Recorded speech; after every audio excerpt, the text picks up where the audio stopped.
कौन है?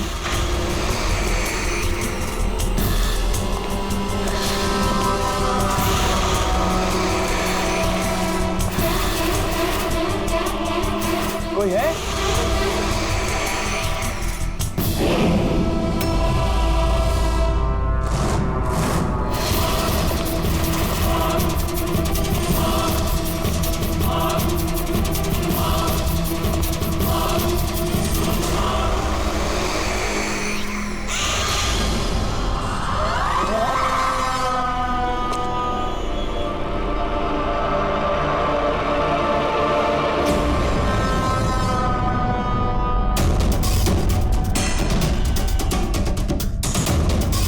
कौन है वहाँ?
पैर पे भी गोली मारी है, हाथ पे भी। ये बॉडी सबसे पहले किसने देखी थी? सर मैंने देखी थी। आज सुबह जब 9 बजे मैंने ऑफिस खोला तो देखा टोनी सर की लाश पड़ी है, तभी मैंने आपको फ़ोन किया। आप सर मैं रीटा, टोनी सर की सेक्रेटरी। ये टोनी इस कंपनी के अकेले मालिक थे या आप कोई और भी पार्टनर था? नहीं सर, अकेले ही मालिक थे टोनी सर। तो इनके बाद नेक्स्ट सीनियर ऑफिसर कौन है कंपनी का? Sir Rohit sir. रोहित? जी सर, मैं ही इस कंपनी का सीईओ हूँ। किस चीज़ की कंपनी है? सर हम स्टॉक्स और सिक्योरिटीज में डील करते हैं। सर उनकी बेल्ट और जूते देखिए सर, इतनी बड़ी कंपनी के सीईओ ये पहन के आएंगे ऑफिस? तो रोहित जी क्या चल रहा है आजकल शेयर का भाव? सर वो एक्चुअली सर आज मेरी नींद जरा देर से खुली थी तो मैं अखबार या इंटरनेट पर चेक नहीं कर पाया। अच्छा, तो आपकी कंपनी का कौन सा अच्छा स्टॉक है जो बढ़िया परफॉर्म कर रहा हो? इसके बारे में कुछ बताइए। क्या नाम है उसका? सर वो याद नहीं आ रहा सर। तो आप लोग बताइए स्टॉक के बारे में, एक भी स्टॉक का नाम बताइए आप लोग।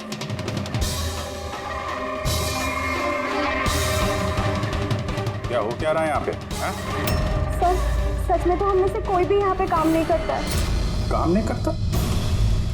क्या मतलब क्या है? मतलब सर हम सब लोग एक्टर्स हैं। मगर ये तो फाइनेंस कंपनी है, इसका फिल्मों से क्या लेना देना? सर फाइनेंस कंपनी तो सिर्फ नाम की है, यहाँ पर सर कोई काम नहीं करता। हम एक्टर को सिर्फ इसलिए रखा है ताकि हम यहाँ काम करने की एक्टिंग कर सकें। एक्चुअली सर टोनी सर से मिलने दिन में बहुत सारे क्लाइंट्स आते थे। हमारा काम बस इतना होता था कि उन्हें दिखाना कि ऑफिस में बहुत काम हो रहा है। ये टोनी क्या काम करता था? किस चीज़ की मीटिंग होती थी यहाँ पे? सर उनकी जो भी मीटिंग्स होती थी वो उनके केबिन के अंदर होती थी। अब वो क्लाइंट के साथ क्या बातें करते थे वो हम में से किसी को नहीं पता सर। और कब से चल रहा है ये सब? सर पिछले 2 हफ्ते से। कमाल है, एक नकली कंपनी जहाँ पे नकली काम होता था उसके मालिक का खून हो जाता है। समझना पड़ेगा एग्जैक्टली यहाँ पे हुआ क्या था? तो यहाँ पे टोनी को पहली गोली लगी है। अगर उसे गोली यहाँ लगी है तो वहाँ उसे भाग जाना चाहिए था। वो तो एग्जिट है, वो वापस ऑफिस के अंदर क्यों गया? शायद खूनी इस तरफ होगा, बचने के लिए इधर भागा होगा। ये हैंडल पे भी खून है। वहां से अंदर आया और फिर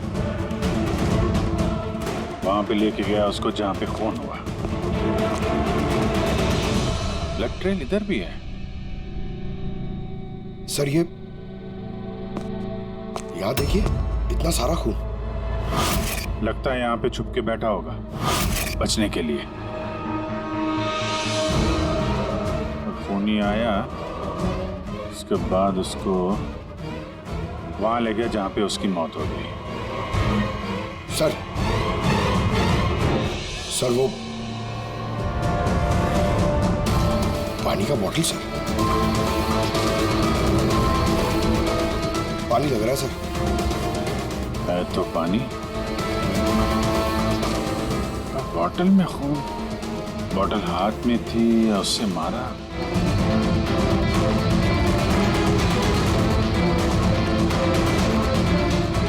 यहाँ तो खून है नहीं, खून तो बाहर है, तो इसका मतलब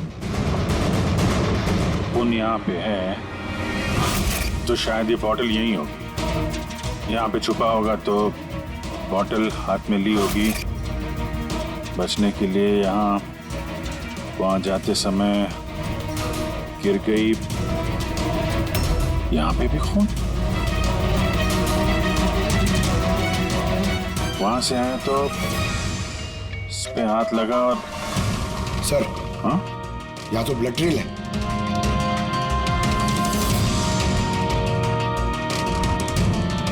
यहाँ पे क्या कर रहा था?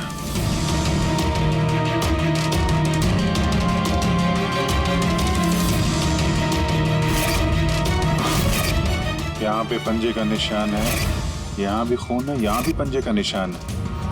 कुछ पकड़ रहा था या फिर? अरे क्या? ठीक हो? हाँ सर। गन छुपा के रखी है अंदर। क्या इसी को ढूंढने आया होगा, लेकिन इसके पहले गन तक पहुंचता खूनी पहुंच गया इसके।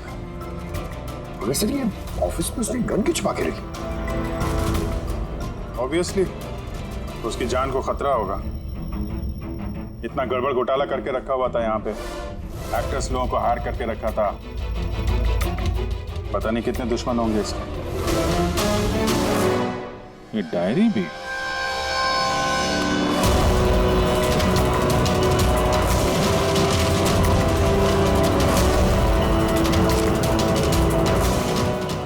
कोड जैसे लग रहा है ना सर।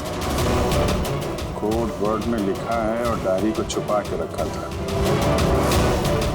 जरूर इसका टोनी के मौत के साथ कोई ना कोई कनेक्शन है। ये इसका बॉडी स्कैन चेक किया तुमने? वैसे स्कैन देखा मैंने, बाकी सब कुछ ठीक है। सिर्फ इसके एब्डोमेन में मुझे कुछ अजीब सी गोल गोल सी चीज़ नज़र आ रही है। समझ नहीं आ रहा क्या है। चलो देखें क्या।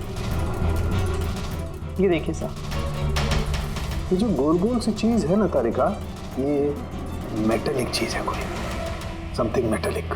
मेटालिक लाइक कॉइन जैसी। एब्सोल्युटली।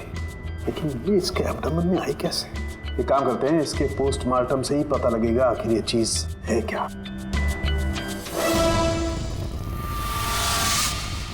यार साहब के टोनी के पेट में से ये 5 सिक्के निकले। बॉस, मैंने इन सिक्कों के बारे में पता लगाया। ये सिक्के किसी भी देश की ऑफिशियल करेंसी नहीं है। मगर सर कोई अपनी मर्जी से ये सिक्के क्यों खाएगा? शायद खूनी ने टॉर्चर करने के इरादे से टोनी को मजबूर किया होगा ये सिक्के निकलने के लिए। कोई ना कोई कनेक्शन तो है इस सिक्कों का इस केस के साथ। ये जो टोनी के नकली एम्प्लॉइज हैं, इनसे पूछते हैं। तो बताइए, आप में से किसने ये कॉइन्स देखे टोनी के पास? नहीं सर, किसी ने नहीं। जरा याद कीजिए, जोर डालिए अपने दिमाग पर, बताइए। टोनी का फोन किसने किया? आप दोनों कौन हैं? मैं दीनानाथ और ये शेखर। मैंने यहाँ फोन किया था। ऑफिस जाकर पता चला कि टोनी का खून हो गया। आप लोग कैसे जानते हैं टोनी को? मैं उससे सेट कॉइन्स खरीदता था। Set coins? जी। ये है क्या एग्जैक्टली? सेटकॉइन एक ऑनलाइन करेंसी है। इसका व्यापार ऑनलाइन यानी इंटरनेट पे होता है। जैसे गोल्ड में और शेयर मार्केट में लोग इन्वेस्ट करते हैं, वैसे इसमें भी करते हैं। बस अंतर यह है कि ये फिजिकल फॉर्म में नहीं होता, गोल्ड कॉइन की तरह, है ना? नहीं सर, होता है ना, जैसे गोल्ड कॉइन होता है ना, वैसे ये कॉइन भी बाजार में मिलता है। टोनी उन चुनिंदा लोगों में से था जो इनका व्यापार करता था। एक मिनट दीनानाथ जी, क्या ऐसी कॉइन्स आपने खरीदी थी टोनी से? हाँ सर, मैंने ऐसे ही 10 कॉइन्स खरीदे थे और एक कॉइन की कीमत 3 लाख रुपए थी। ये देखिए। माय गॉड, ये तो ठीक वैसे ही है सर। सर, आप लोगों को तो अंदाजा भी नहीं होगा कि ये कॉइन्स खरीद के कितने लोग करोड़पति बन चुके हैं। इनकी कीमत भी दुगनी हो चुकी है। मैं तो और भी खरीदना चाहता था, शेखर को बुलाया था ताकि ये भी इन्वेस्ट करे। दीनानाथ जी, आपके साथ धोखा हुआ है। जी हाँ, ये जो सेट कॉइन्स है ना, ये इंटरनेट करेंसी, ये सोने के सिक्कों की तरह बाजार में नहीं मिलती। आपके साथ झूठ बोला टोनी ने। मेरे सारे पैसे डूब गए, इन कॉइन्स की कोई कीमत नहीं रही। दीनानाथ जी, इस टोनी की जैसे 420 दुनिया में बहुत है जो खुद के फायदे के लिए आप जैसे लोगों को फंसाते हैं। काश अपने पैसे इन्वेस्ट करने से पहले आपने थोड़ी जांच पड़ताल की होती। अच्छा हुआ मैंने पैसे इन्वेस्ट किए, वरना मैं भी लूट जाता। मेरी बेटी की शादी कैसे होगी? मैंने अपनी सारी जमा पूंजी इसमें लगा दी, अपने प्रोविडेंट फंड्स के पैसे भी। सर, लगता है टोनी ने जानबूझ के थोड़े ज़्यादा उम्र वालों को ही अपना निशाना बनाया है। हमें टेक्नोलॉजी और इंटरनेट के बारे में ज़्यादा जानकारी होती नहीं है। हाँ सर। सर, कहीं ऐसा तो नहीं कि जिन जिन लोगों को टोनी ने धोखा दिया है उनमें से किसी ने टोनी का खून कर दिया? हो सकता है दया, बिल्कुल हो सकता है। टोनी के इस खूनी तक पहुंचने के लिए हमें पहले ये पता लगाना चाहिए कि टोनी ने कितने सारे लोगों को ये सेट कॉइन्स को लेकर फंसाया है। और फिर ये भी जानना बहुत जरूरी है कि टोनी के पेट में ये सेट कॉइन्स गए कैसे। सर, मैंने इस टोनी का पूरा इतिहास चेक किया। उसके पास कई नकली आईडी कार्ड्स थे, उस पर अलग अलग एड्रेसेस, अलग अलग फ़ोन नंबर्स। सर, हमें तो ये भी नहीं पता है कि टोनी उसका असली नाम है भी या नहीं। और फिलहाल तो हमें यह भी नहीं पता सर कि ये सारे जुर्म उसने अकेले किए हैं या कोई पार्टनर भी है उसका। यानी जो कोड क्रैक हो जाए ना, वो कोड जो टोनी के ऑफिस वाले डायरी में मिला था, बहुत सारे सवालों का जवाब मिल जाएगा। सर, एक कोड क्रैक करने वाले एक्सपर्ट को हमने कांटेक्ट किया है, शायद बहुत जल्दी इसका हल निकाल लेगी वो। और ये जो टोनी का सारा ऑफिस स्टाफ आया था, ये जो एक्टर्स उसके ऑफिस में काम करते, उनको कैसे पता चला इस टोनी के बारे में? सर, एक अशोक नाम का कास्टिंग डायरेक्टर है, उसी ने ये सारे एक्टर्स भेजे थे टोनी के ऑफिस में। बस तो मिल लो इस अशोक से, मिल लो। सब कॉमेडी, रोमांस, हर इमोशन एकदम कूट कूट कर भरा है उसमें। क्या नहीं चलेगा? अच्छा ठीक है सर, मुझे थोड़ा टाइम दीजिए, मैं भी भेजता हूँ। ठीक है सर, ठीक है। अरे अशोक जी, मेरी फोटो भेज दीजिए ना। एक्शन, कॉमेडी, रोमांस, सब में नंबर 1 हूं मैं। देखो भाई, तुम हीरो तो बन नहीं सकते, एक कॉमेडियन का रोल है, करोगे? कॉमेडी? और हाँ, तुम्हारे चेहरे में मुझे एक कशिश दिखती है। एक आर्ट फिल्म के लिए मेरी बात चल रही है, तुम एक काम करो, एक ऑडिशन दे दो उसके लिए। अच्छा, क्या रोल क्या है? रोल एक पुलिस वाले का है। अरे ये तो मेरे बाएं हाथ का खेल है। पुलिस वाले का रोल करने का तो बड़ा एक्सपीरियंस है मुझे। एक्सपीरियंस है पुलिस वाले के रोल का? अरे रोज ही पुलिस वाले का रोल करते हैं। आप ये देखिए, ये सीआईडी असली है क्या? असली है। और जिस जेल में तुझे लेके जाएंगे ना, वो भी असली है। जेल? अब बजी दिमाग की घंटी। नहीं, कौन है ये? कौन है ये? हा? इसको एक्टर सप्लाई किए थे ना तूने ऑफिस में काम करने की, एक्टिंग करने के लिए, भूल गया तू? सर आपको जरूर कोई गलतफहमी हुई है। देख, सीआईडी के सामने एक्टिंग करेगा ना तो बहुत भारी पड़ेगा तुझे। यही 11 एक्टर भेजे थे ना तुमने टोनी के पास? हाँ, याद आया, भेजा था मैंने। लेकिन सर काम करने की, एक्टिंग के लिए नहीं भेजे थे, बल्कि टोनी ने मुझसे ये कहा था कि वो एक शॉर्ट फिल्म बना रहा है और उसको कुछ स्ट्रगलिंग एक्टर चाहिए। जो एक्टर तूने भेजे थे ना, उसका इस्तेमाल करके उसने बहुत बड़े घपले किए हैं। सर ये बात मुझे कैसे पता चलेगी? सर पूरे 12 में से किसी भी एक्टर ने मुझे ये बात नहीं बताई सर। 12? सर उसकी ऑफिस में तो 11 लोग थे, ये 12वां कहां से आ गया? अच्छा, वो जो एक्टर भेजे थे उनकी लिस्ट दिखाना जरा। जी सर।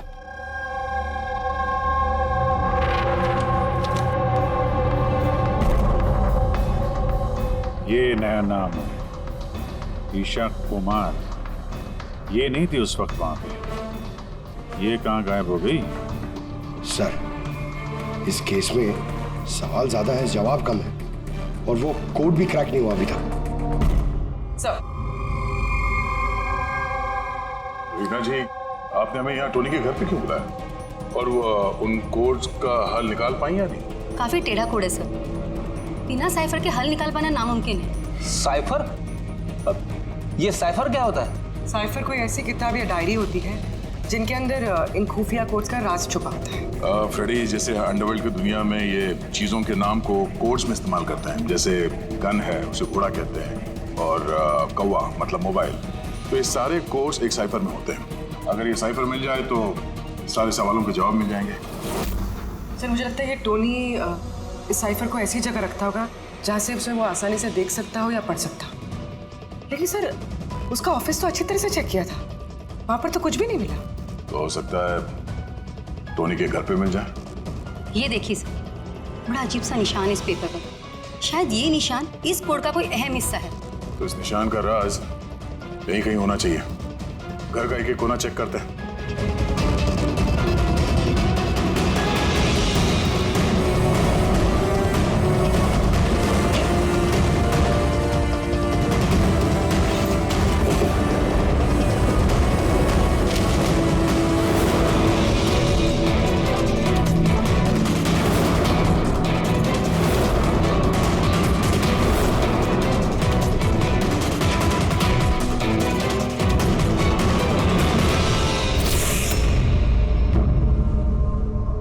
रीना जी, ये देखिए,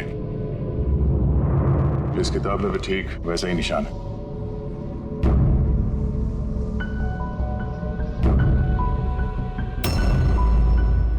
सर यही तो साइफर है।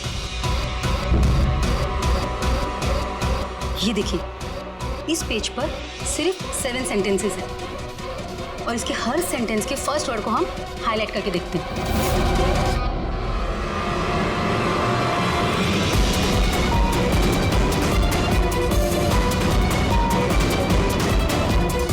ये सीजर का क्या होता है?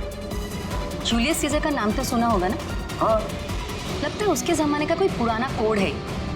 तो यहाँ ये सीजर के आगे जी भी तो है। यही तो मालूम करना है कि कौन से सीजर साइफर का इस्तेमाल हुआ है। मान लो ए अगर जी है और बी अगर एच है तो A to Z कुछ इस तरह दिखेगा। ये देखिए,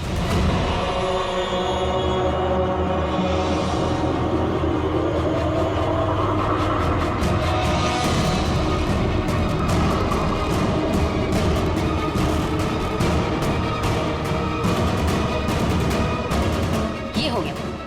अब हम इसे फॉलो करके देखते हैं कि हमारा कोड का मतलब क्या है। और हमारा पहला कोड है SUNGTQASGX-10। अब हम इसे मैच करके देखते हैं। SMUNGTQASGX MONHAN।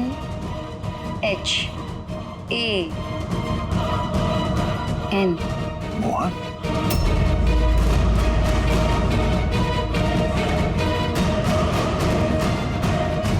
आपके पहले कोड का मतलब है मोहन कुमार 10। सर इस मोहन कुमार नाम का तो कोई आदमी है ही नहीं इस केस में। अगर है ना तो ढूंढना पड़ेगा। ये बाकी के सारे जो कोड हैं उनको भी डिकोड करते हैं। प्लीज कुणाल, तुम समझने की कोशिश करो। मैं पंकज से बहुत प्यार करती हूँ। प्लीज तुम मेरे और पंकज के बीच कभी मत आना। सच? तुम मुझसे इतना प्यार करती हो? Cut cut cut. कौन हो आप लोग? बीच में आगे पूरा शॉट खराब कर दिए। एक मिनट। आप लोग शॉट बाद में लीजिएगा, हमें ईशा जी से कुछ बात करनी है। CID मुझसे? प्लीज चलिए आप लोग प्लीज। ये फोटोग्राफ देखिए। टोनी, इसे पहचान दिया आप? इसका खून हो गया। क्या? मगर कैसे? ज्यादा ओवर एक्टिंग करने की जरूरत नहीं है, कैमरा ऑफ है। तुम बताओ कैसे खून हुआ इसका? मैं कैसे बता सकती हूँ आपको इसका खून कैसे हुआ? जिस वक्त इसका खून हुआ सारे नकली एम्प्लॉय उसके ऑफिस में थे, सिवाय तुम्हारे। कहाँ थी तुम? नकली एम्प्लॉय? कौन से नकली एम्प्लॉय? सर ये आप लोग क्या बात कर रहे हैं? मुझे तो कुछ समझ में नहीं आ रहा। टोनी ने तुम लोगों को हायर किया था ना उसके ऑफिस में क्लर्क की एक्टिंग करने के लिए। उसने तो मुझे अपनी मंगेतर का रोल प्ले करने के लिए पैसे दिए थे, वो भी बस एक दिन के लिए। मंगेतर का? हाँ सर, उसके माँ बाबू जी आए थे उससे मिलने और वो उन्हें दिखाना चाहता था कि वो शादी करने वाला है और वो अपनी जिंदगी में बहुत खुश है। उसने तुमको तो बताया होगा ना अपने माँ बाप के बारे में, सारी इन्फॉर्मेशन दी होगी। जी हाँ, बहुत कुछ बताया था ताकि कुछ गड़बड़ ना हो जाए और मुझे याद रहे कब कौन से डायलॉग बोलने हैं। उसके माँ बाप के बारे में जितनी भी इंफॉर्मेशन है तुम्हारे पास, एक एक चीज सब हमें बताओ। Thank you sir. Codes decode हो गए। हर कोड से एक नाम मिला है और नाम के आगे एक नंबर। जरूर ये वो लोग हैं जिनको टोनी ने सेट कॉइन्स बेचे थे, और ये नाम के आगे जो नंबर है इसका मतलब है किसके पास कितने सेट कॉइन्स हैं। जैसे ये मोहन ने ये 10 सेट कॉइन्स खरीदे थे, चिराग 6, विजय कुमार 8, एक्सेट्रा एक्सेट्रा। मतलब खूनी इनमें से ही कोई एक है? लगता तो ऐसे ही है। इन सारे बारातियों को ब्यूरो में बुलाओ सेट कॉइन्स के साथ। सर मैंने टोनी को नहीं मारा, आपने मुझे बताया तब तो मुझे पता चला कि टोनी का मर्डर हो गया। कल रात तुम कहाँ थे? कल रात मेरे सर में दर्द था तो मैं कल रात 10 बजे ही सो गया था सर। अच्छा, और कौन है आपके घर में? मेरे घर में बस मैं हूँ सर, और मेरा एक बेटा है जो विदेश में नौकरी करता है। मैंने तो अपने रिटायरमेंट फंड के 15 लाख लगाए थे इसमें। अब मुझे ये समझ में नहीं आ रहा है कि मुझे कैसे वापस मिलेंगे। गन रखते हो ना तुम? सर मेरी गहनों की दुकान है, सिक्योरिटी एंड प्रोटेक्शन के लिए मुझे अपने पास गन रखनी पड़ती है सर। सर सब कुछ तो आपको बता चुका हूँ, अब मैं आपको और क्या बताऊँ? जब तक खूनी पकड़ा नहीं जाता हम तो सवाल पूछेंगे। इस डायरी में उन लोगों के नाम लिखे हुए हैं जिन्होंने उससे वो कॉइन्स खरीदी थी, सेट कॉइन। उन लोगों के नाम और जितने भी कॉइन्स खरीदे थे वो सब, पूरा का पूरा रिकॉर्ड इसमें है। और इसमें जो जानकारी है उससे हम ये पता लगाएंगे कि आखिर आप लोगों में से वो खूनी कौन है। किसने कितने कॉइन खरीदे, इससे ये कैसे पता चलेगा खूनी कौन है? आसान है, खूनी ने अपने कुछ सिक्के गुस्से में आकर टोनी को निगलवा दिए। अब इस बही खाते के हिसाब से जिसके पास भी कम सिक्के निकलेंगे वही हमारा खूनी है। चलिए आप सब लोग अपने अपने सेट कॉइन्स के सिक्के गिनती करवाइए।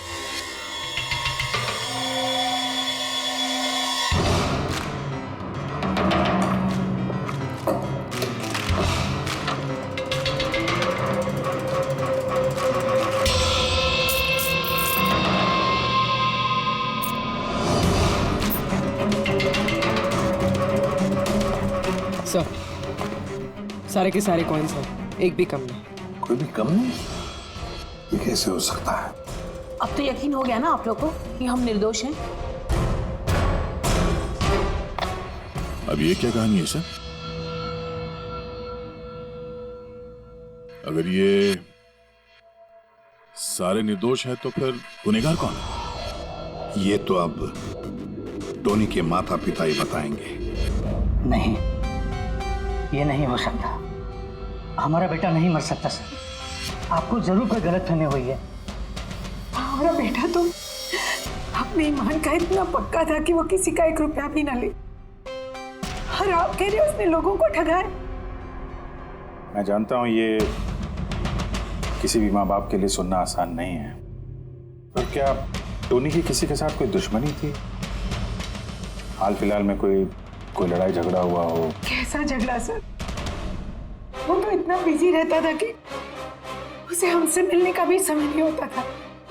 3-3, 4-4 महीने बाद घर आता था वो। मिलने नहीं आता था? मतलब कि उसने कई जगह पर अपने ऑफिस खोल रखी थी। कहाँ और कहाँ पे ऑफिस था इसका? दिल्ली, पुणे। जिस शहर में ये टोनी रहा है, कुछ ना कुछ घपला तो जरूर किया होगा उसने। कुंडली निकालो इसके पिछली जिंदगी की। सर, हाँ सर, दिल्ली और पुणे के police officers video conference call पे। गुड।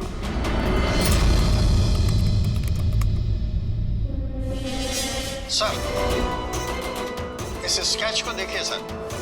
टोनी से इसकी शक्ल मिलती है। इस आदमी के खिलाफ 2 साल पहले यहाँ दिल्ली में FIR दर्ज हुई थी। कई लोगों के साथ में चिट फंड में इसने घोटाला किया था, लेकिन सर इसका नाम टोनी नहीं बल्कि अमर है। सर, यहाँ पर उसका नाम प्रशांत था।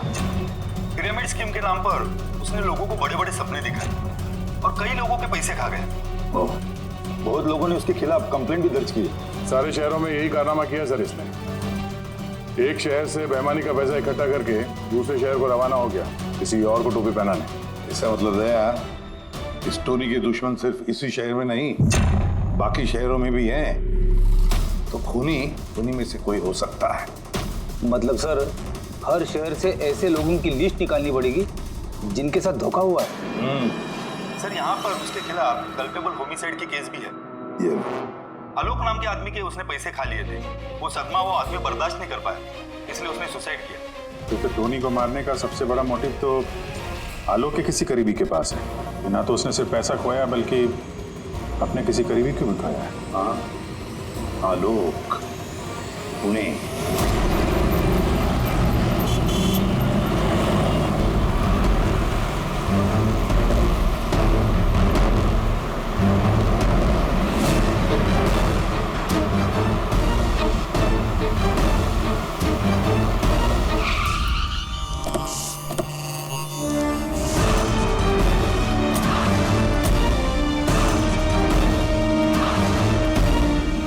लगता है आलोक की बीवी सरिता घर पे नहीं है सर। हाँ गया, आज सुबह से नहीं है। आज का पेपर और दूध। पंकज सर, जाके जरा पड़ोसियों से पूछताछ करो। Excuse me. जी, मैं ऑफिसर पंकज हूँ, CID मुंबई से। हेलो सर, मैं पूनम। हेलो, ये सरिता यहाँ रहती हैं? ये हाँ, कहीं गई हुई है बाहर, आपको पता है? वो तो नहीं पता। क्यों, कोई प्रॉब्लम हो गई है? इनके घर की कोई एक्स्ट्रा चाबी होगी आपके पास? सर, हाँ, ये पूनम जी हैं, सरिता की नेबर।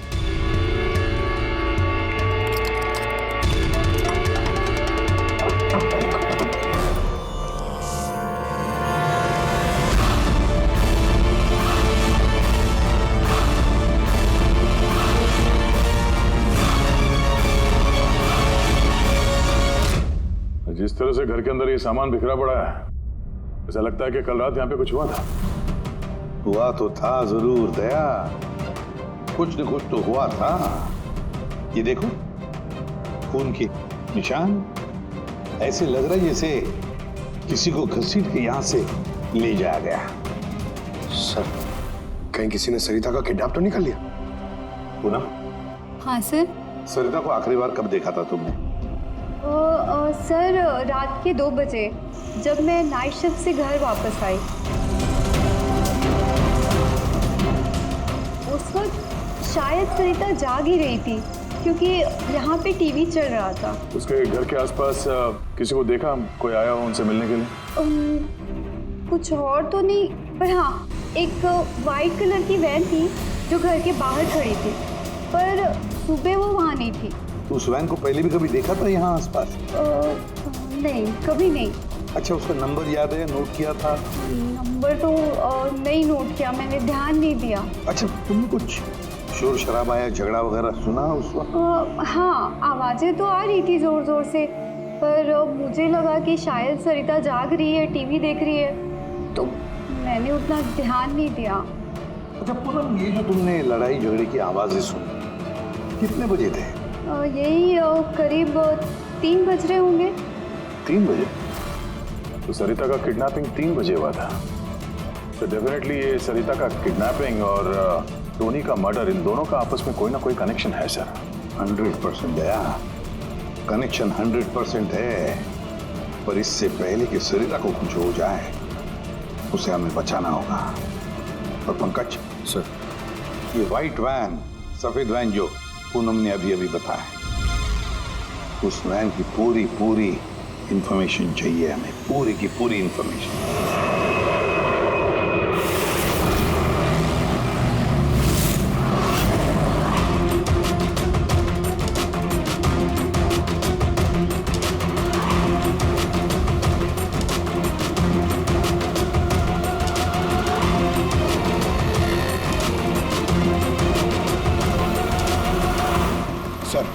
यही रास्ते से वो व्हाइट वैन क्रॉस हुई थी।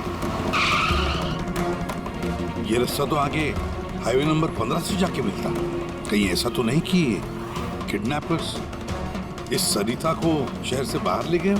सर नहीं सर, क्योंकि वो आगे जो टोल नाका है उसमें गाड़ी क्रॉस नहीं हुई। तो फिर जरूर किडनैपर्स ने सरिता को टोल नाका और सिग्नल के बीच में कहीं छुपा के रखा। तो सर इस सिग्नल और टोल के बीच में कोई तो रास्ता होगा जो अंदर जाता है, और शायद किडनैपर्स का अड्डा वहीं कहीं आसपास होगा। हाँ, चलो देखते हैं कोई रास्ता है क्या।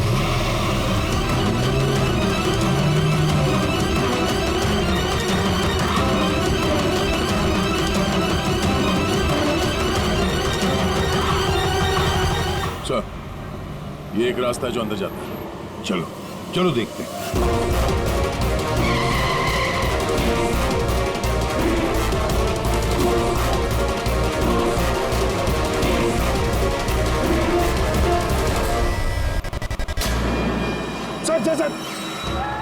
सर वो पीछे।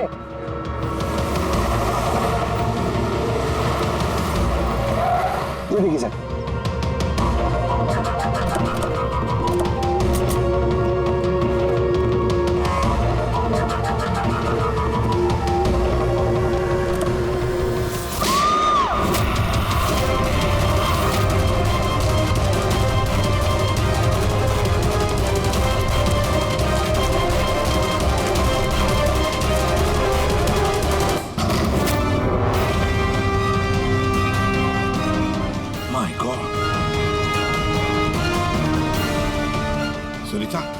सर अंदर कोई नहीं है।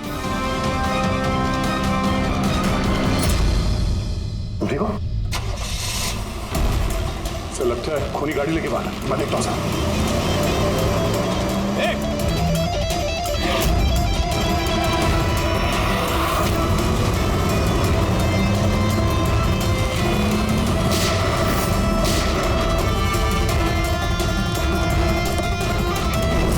सर एम्बुलेंस आ रही है। सरिता, ये बताओ किसने किया ये सब? उसने मेरी आंखों में पट्टी बांध रखी थी, इसलिए उसका चेहरा भी नहीं देख पाई मैं। नहीं सर, निकल गया, गाड़ी का टायर पंचर करके गया वो। सरिता बताओ क्यों किया होगा ये सब उसने? सर उसको मेरे पति आलोक का फाइनेंशियल रिकॉर्ड चाहिए था, पता नहीं क्यों। पर तुम्हारे पति आलोक अब इस दुनिया में नहीं रहे ना? हाँ सर, उन्होंने आत्महत्या कर ली थी क्योंकि किसी फ्रॉड ने उन्हें धोखे से लाखों रुपए लूट लिए। पर वो पैसे भी उनके नहीं थे सर, उन्होंने किसी से कर्जा लिया था, पर कर्जा ना चुकाने की वजह से उन्होंने सुसाइड कर ली सर। अब ये क्या चक्कर है सर? ये किडनैपर को आलोक के फाइनेंशियल रिकॉर्ड्स में इतनी दिलचस्पी क्यों होने लगी? पंकज,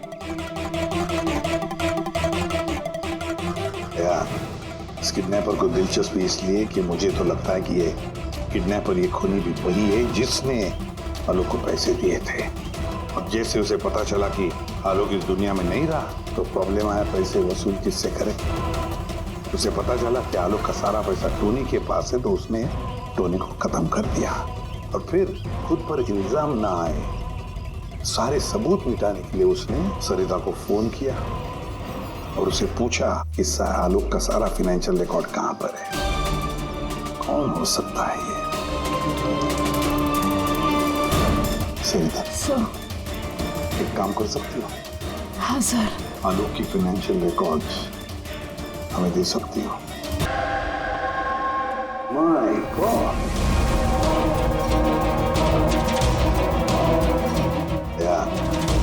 ये मुजरिम जो भी कोई है हमसे पहले यहाँ पहुंच गया और देखो लगता है सारे सबूत जलाकर राख करने की कोशिश की है उसने। बस सर उस कंप्यूटर के साथ कुछ करना दिया हो जिसमें आलोक के फाइनेंशियल रिकॉर्ड्स हैं। तो फिर देखो जरा कोई कंप्यूटर या लैपटॉप वगैरह मिलता है क्या? सर, हाँ, लैपटॉप मिल गया। वंडरफुल। सर, आलोक फाइनेंशियल फाइल। गुड। अब इसकी फाइल ओपन करने की कोशिश करो, जरूर उसमें उसके कर्जदारों की लिस्ट मिलेगी हमें। खुल गया सर। इससे तो कई सारे लोगों से कर्जा लिया है सर, और सबसे ज्यादा कर्जा दिया है इस शेखर ने।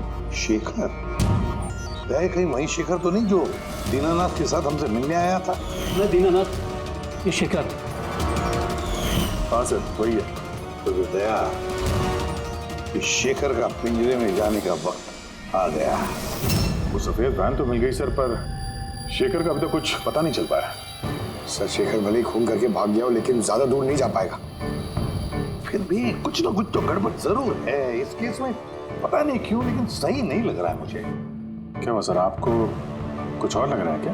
अब जिस तरह सोचो, ये सरिता का किडनैप होना, उसके बाद में हमें बड़े आसानी से वो सफेद वैन मिलना लावारिस पड़ी हुई, उसके बाद में आलोक की फाइनेंशियल रिकॉर्ड जिसमें शेखर का भी नाम है वो भी बड़े आसानी से मिले हमें। हाँ सर, वो फाइनेंशियल रिकॉर्ड लैपटॉप के डेस्कटॉप पे था। यही तो मैं कह रहा हूँ दया, गड़बड़ है।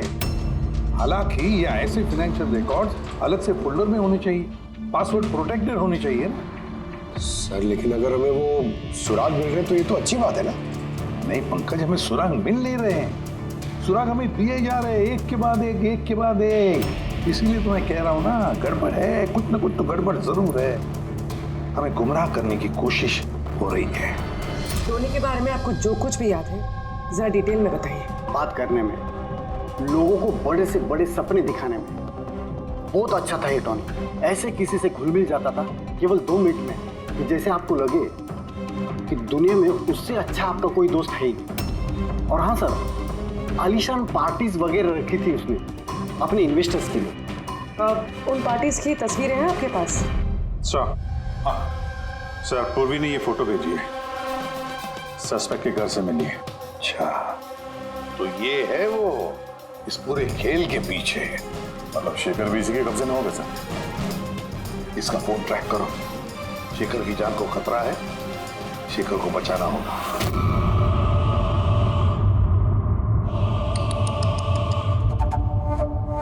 अब तो तुम्हें भगवान भी नहीं बचा सकता शेखर। सीआईडी को सारे सबूत तुम्हारे खिलाफ मिले हैं। अब तो ये ट्रिगर दबाकर तुझे बस मार डालूंगी और उन सबको लगेगा कि तू देश छोड़ के भाग गया। नहीं, ऐसा मत करो प्लीज, मत मारो मुझे। मैं वाकई देश छोड़ के चले जाऊंगा। आपके बारे में मैं किसी को नहीं बताऊंगा। I promise. अरे शेखर, तुम समझ नहीं रहे हो, तुमने मेरा चेहरा देख लिया है। अब मैं तुम्हें छोड़ने की बेवकूफी तो करूंगी नहीं, इसलिए तुम्हें मरना पड़ेगा। मत मारो मुझे प्लीज, मत। कोई है? प्लीज बचाओ मुझे, बचाओ मुझे, कोई है? मुझे मार के रखाया। बचाओ।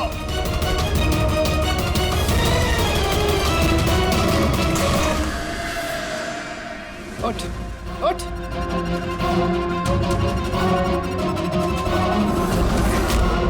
सर, मैं रीटा, टोनी सर की सेक्रेटरी। तुम्हारा चेहरा तो हमने भी देख लिया था मिस रीटा। मैंने तो कोई सबूत, कोई गवाह कुछ नहीं छोड़ा था। आपको कैसे पता चला? इस फोटो के जरिए। तुमने हमसे कहा था कि तुम टोनी को पिछले 2 हफ्ते से जानती हो, तो फिर 2 साल पुराने इस फोटो में तुम क्या कर रही हो? ये बहुत कुछ कह गया। अब बताओ, तुमने अपने बॉस टोनी को क्यों मारा? टोनी मेरा बॉस नहीं था, मैं टोनी की बॉस थी। लेकिन तुम तो उसकी सेक्रेटरी बन के घूम रही थी, वो क्या था? वो सिर्फ और सिर्फ एक नाटक था, दुनिया को दिखाने के लिए। असल में सारा दिमाग मेरा था इसमें। टोनी को तो मैंने सिर्फ आगे रखा था ताकि कभी कानून हम तक पहुंचे तो टोनी पकड़ा जाए। तो फिर टोनी का फोन करके अपने पैर पे कुल्हाड़ी क्यों मार ली? क्योंकि जब चींटी के पर निकल आते हैं तो उसके पंख काटने पड़ते हैं, और टोनी बहुत ही ज्यादा हवा में उड़ने लगा था, बहुत ही लापरवाह और ओवर कॉन्फिडेंट हो गया था। उसने दीनानाथ के साथ सेल्फी खींच के सोशल मीडिया पे डाल दी वो फोटो। तो तुम्हें डर लगा कि अगर वो फोटो सोशल मीडिया में चला गया तो जिन जिन शहरों में उसने 420 की है वहां कोई ना कोई उसे पहचान लेगा। हाँ। और उसके पेट में जो सिक्के थे वो सिक्के मैंने ही उसे निकलवाए थे ताकि आप लोगों को लगे कि खून किसी ऐसे आदमी ने किया है जिसके साथ टोनी ने बेईमानी की है। और इसलिए तुमने सारे सबूत शेखर के खिलाफ कर दिए ताकि हम उसे अपराधी समझें। न जाने कितनी जिंदगियों के साथ खेला है तुमने। देश भर में न सिर्फ लोगों के पैसे चुराए बल्कि उनकी खुशियां, सपने सब छीन लिए। कड़ी से कड़ी सजा मिलेगी तुम्हें इस जुर्म के लिए।